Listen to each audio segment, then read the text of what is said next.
Muito obrigado, Sr. Presidente desta sessão, senhores membros do painel. Antes de mais, endereçar a todos os meus cumprimentos e os meus agradecimentos pelo interessante debate que aqui tivemos a oportunidade de assistir.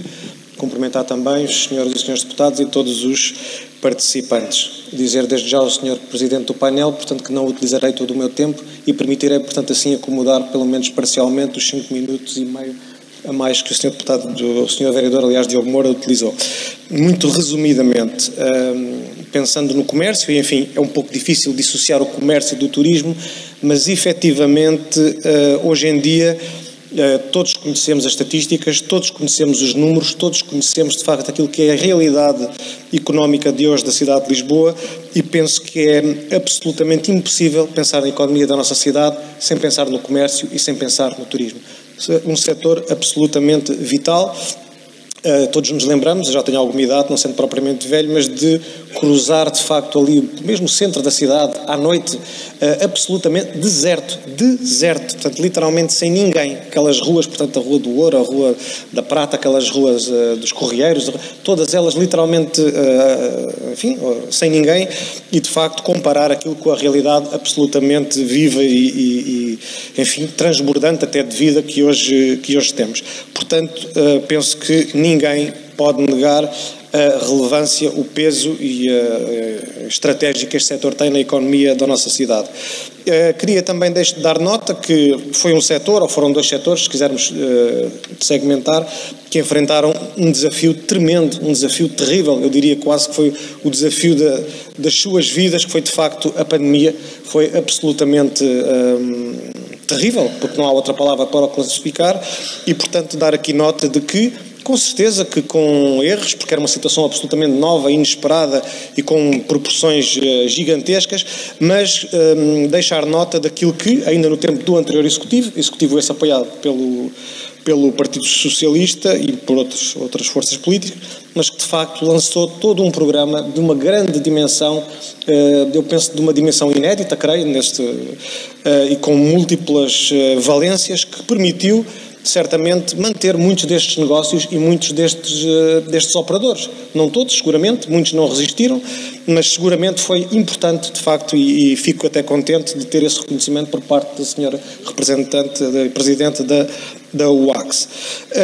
Queria também dar outra nota, esta um pouco talvez de contraponto, mas aquele que bem sabemos que é uma realidade diferente, vivemos no pós-Covid, portanto estamos a falar de um período de recuperação, diria assim, mas apesar de tudo, aquilo que nós entendemos que é manifestamente insuficiente, manifestamente pequeno para aquilo que seriam as necessidades, o Sr. Vereador teve a oportunidade de referir o recuperar mais. Temos tido alguns debates e algumas discussões acerca desse programa, é entendimento do Partido Socialista que o recuperar mais se revelou pouco ambicioso, com uma dotação financeira muito reduzida e, portanto, teria sido possível, na nossa opinião, com diferentes prioridades políticas e com um repensar da estratégia para este setor, ter ido mais além. Falou também o Sr. Vereador e falou também a Sra. Presidente da UACS um pouco do programa Lojas com História, um programa também do tempo da governação socialista, de que nós orgulhamos muito, sendo que queria subscrever aquilo que disse a Sra. Presidente da UACS, de facto os tempos mudaram, os pressupostos são outros, a realidade é outra, os operadores são outros e, portanto, é naturalmente um programa que tem que ser repensado, é naturalmente um programa que tem que ser revisitado, atualizado, mas fico satisfeito, não obstante, por ser uma marca que fica e 14 anos depois, e já com 3 também da governação da atual maioria, se continuar a falar do programa Lojas com História. Fico satisfeito com esse facto. E queria depois, enfim, deixar aqui algumas notas sobre aquilo que eu entendo que são os desafios do setor. Muito haveria para dizer, o tempo também não é muito, como já referi. Falou-se, e penso que foi também a doutora Carla Salsinha que falou na digitalização. Eu penso que estamos aqui perante uma realidade absolutamente inegável, um desafio para todos os operadores que estão, digamos, que compõem estes setores, de facto, fazerem também eles a sua transição digital, com certeza que concertada e apoiada pela administração, não é? Portanto, não faria sentido uma fazê-la e outra não, e, portanto, também apoiados por ela, mas penso que é absolutamente decisiva para a sua manutenção desses operadores enquanto, enfim, players com sucesso, com capacidade nesta realidade. Queria dar nota de um outro ponto, ponto esse que tem vindo a ser discutido agora na segunda comissão, presidida pelo Sr.